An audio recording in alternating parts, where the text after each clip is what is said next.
Assalamualaikum warahmatullahi wabarakatuh. Selamat berjumpa lagi dengan saya Ibu Marhamah Ulfa dalam mata kuliah kita Metodologi Pembelajaran.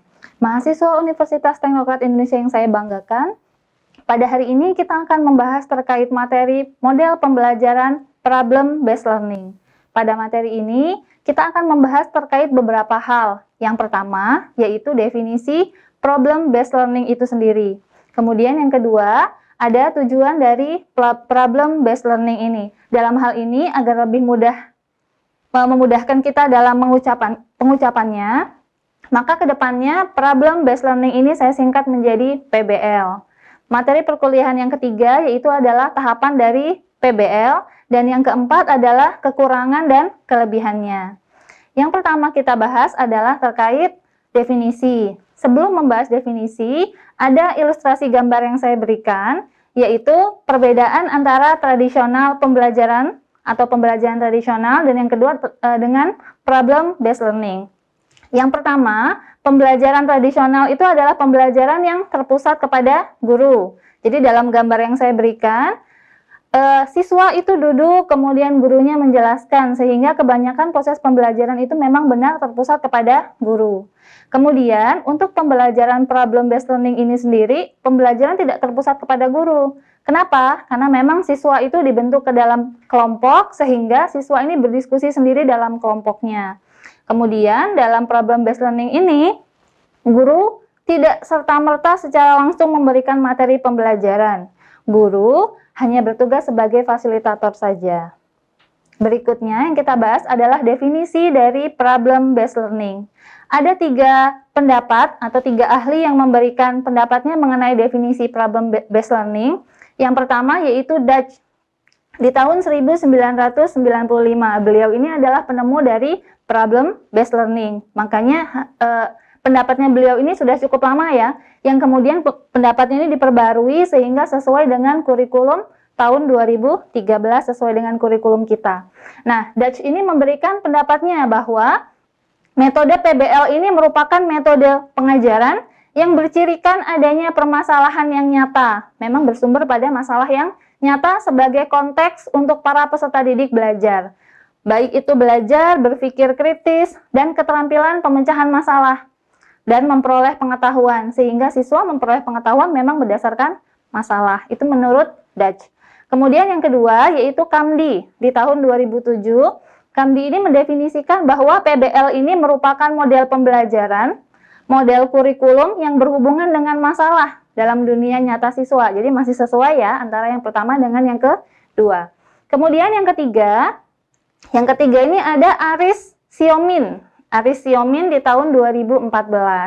Beliau memberikan definisi bahwa PBL ini merupakan pengembangan kurikulum dan sistem pengajaran yang mengembangkan secara stimulan strategi pemecahan masalah dengan cara menempatkan peserta didik ini sebagai orang yang berperan aktif sebagai pemecah masalah. Jadi kalau ada masalah, peserta didik ini dikondisikan sebagai orang yang berperan aktif dalam memecahkan masalah sehari-hari.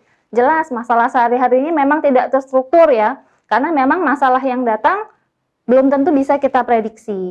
Kemudian, dari ketiga definisi ini tadi, maka bisa saya simpulkan bahwa PBL ini merupakan sebuah pendekatan pembelajaran yang berusaha menerapkan masalah yang ada dalam dunia nyata sebagai sebuah konteks bagi para siswa dalam berlatih bagaimana cara berpikir kritis dan mendapatkan keterampilan dalam pemecahan masalah, serta tidak terlupakan untuk mendapatkan pengetahuan. Jadi ada masalah, ada proses untuk mendapatkan pengetahuan, sekaligus konsep yang penting dari materi yang akan dibicarakan dalam permasalahan tersebut.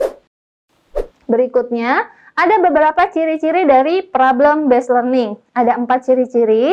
Yang pertama yaitu pengajuan pertanyaan atau masalah. Jadi siswanya, bisa dari siswanya ataupun dari gurunya, itu berusaha mencari masalah yang ada di lingkungan sekitarnya. Jika memang gurunya tidak menyajikan masalah, maka siswanya diminta untuk berpikir kritis, mencari tahu permasalahan apa yang terjadi dalam lingkungannya. Kalau memang gurunya menyediakan masalah, maka siswanya pun tetap berpeluang untuk menambahkan masalah yang baru, mencari tahu masalah yang baru yang memang masih sesuai dengan konteks permasalahan yang diberikan oleh gurunya. Kemudian ciri-ciri yang kedua yaitu berfokus pada keterkaitan antara disiplin ilmu di sini. Jadi maksudnya pembelajaran itu bersifat tematik. Artinya pembelajarannya ini sesuai dengan tema yang diberikan oleh guru atau sesuai dengan permasalahan yang berkembang dalam lingkungan sekitarnya. Ciri-ciri yang ketiga yaitu adanya penyelidikan yang sifatnya autentik. Nah, siswa di sini dituntut untuk berpikir kritis, menyelidiki sesuatu, menyelidiki masalah tentunya ya. Jadi dalam tanda kutip, siswa itu seperti detektif dalam menyelidiki permasalahan. Yang kemudian masuk ke ciri-ciri yang keempat, dari berpikir kritis tadi maka siswa akan menghasilkan sebuah produk dan memamerkan hasil produknya. Nah, apa yang dimaksud dengan produk di sini? Maksudnya adalah dari permasalahan tadi yang ada, siswa kan diminta mencari solusi ya. Nah, solusi itulah yang disebut dengan produk yang dihasilkan oleh siswa. Nah, berikutnya ada beberapa ilustrasi gambar yang saya berikan, bisa dilihat ya. Nah, gambarnya di sini adalah proses dalam pembelajaran problem based learning, di mana siswa itu berdiskusi, nanti ada yang memimpin diskusi dalam kelompoknya, ada yang menyampaikan pendapat, ada yang menjawab, ada yang bertanya, dan seterusnya. Kemudian, siswa di sini diminta untuk mendeskripsikan sesuatu atau membahas tentang sesuatu. Jadi ada beberapa fasilitas yang akan diberikan oleh guru, ada bisa menggunakan papan tulis, bisa juga siswanya menggunakan kertas yang karton atau kertas lebar lainnya, kemudian diberikan spidol untuk membahas permasalahannya. Nah, dalam hal ini, guru atau tutor hanya bertugas sebagai fasilitator. Jadi guru memang tidak mengajarkan secara langsung, guru hanya memantau perkembangan diskusi siswa. Jika ke depannya siswa ini mengalami kesulitan, maka guru akan turun langsung menginformasikan atau mengarahkan siswa. Kalau memang nanti dalam seluruh siswa dalam beberapa kelompok, seluruhnya ini mengalami permasalahan yang sama, maka guru bisa menarik pembelajaran ini. Jadi guru bisa meminta siswa untuk fokus kepada guru dan guru menjelaskan semua materinya secara langsung. Karena dalam kasus ini, semua siswa tidak paham terkait materi yang sama. Berikutnya, yang akan kita bahas adalah terkait tujuan problem based learning. Nah, berikutnya ini, tujuan problem based learning ini dikemukakan oleh Rohman di tahun 2011 ya. Ada 4 tujuan. Yang pertama, beliau mengemukakan bahwa tujuan yang pertama ini untuk mendorong kerjasama penyelesaian tugas antara siswa. Jadi ada semangat saling bahu-membahu untuk menyelesaikan masalah. Yang kedua, yaitu memiliki elemen belajar mengajar antara siswa dan guru. Jadi dalam hal ini ada kaitan antara siswa dan guru, ada elemen belajar yang difokuskan guru yang kemudian harus diselesaikan oleh siswanya. Yang ketiga ini melibatkan siswa menyelidiki pilihannya sendiri. Nah, apa maksudnya? Maksudnya siswa ini kan dalam kasus ini bisa jadi dia menemukan permasalahannya sendiri, sehingga dari pilihan masalah itu maka siswa ini lebih termotivasi untuk menyelesaikan masalahnya sendiri. Yang keempat, yaitu pembelajaran PBL ini melibatkan 3 ranah pembelajaran. Yang pertama ada ranah kognitif, kemudian ada afektif, dan yang ketiga ada psikomotor. Jadi ketiga ranah ini semuanya dikembangkan secara seimbang ya tentunya, sehingga pembelajaran ini akan lebih bermakna dan kemudian siswa lebih memahami materi.